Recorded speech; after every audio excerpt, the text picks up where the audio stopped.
One of the trickiest situations that Pennsylvania law-abiding gun owners find themselves in is PFAs, or protection from abuse orders. There are three different types of protection and abuse orders. There's an emergency PFA, a temporary PFA, and a final PFA. The final PFA is after you've had the opportunity to tell your side in court, if you want to, present evidence and have a full-blown due process type of hearing in front of the Court of Common Pleas. If a final PFA is ordered against you, then you cannot own, possess, use, or transfer a firearm once that order is put into play. Once that order is put into play, you'll have 24 hours of the service of that order to be dispossessed of typically not only just firearms, but also ammunition. And it can go to one of three places: a local sheriff who's willing to take it, an FFL, and then a third party who has to file what's called a certificate of safekeeping.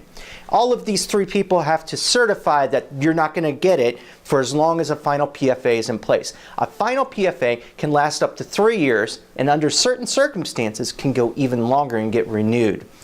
The two other types of PFAs, the emergency PFAs and the temporary PFAs, are very important to understand.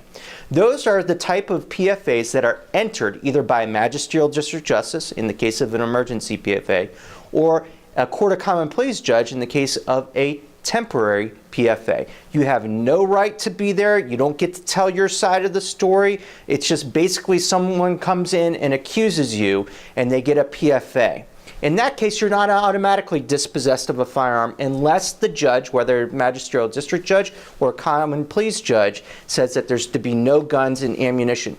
Usually, the victim's advocates will argue and put that in automatically. That can be challenged, and you can show that there's no rational relation to the alleged conduct in order to dispossess you of your firearms.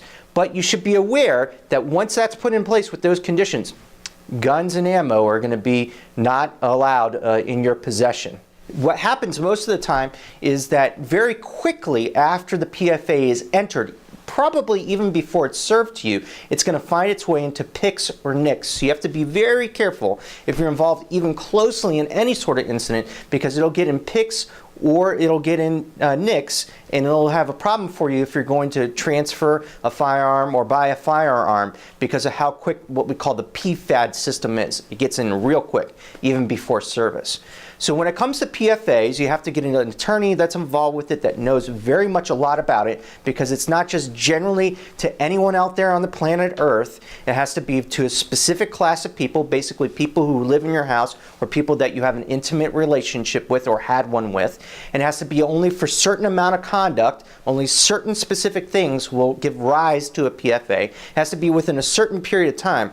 PFA is so powerful here in Pennsylvania because it can dispossess you of your right to have and own and use a firearm and ammo, even if you don't get your day in court.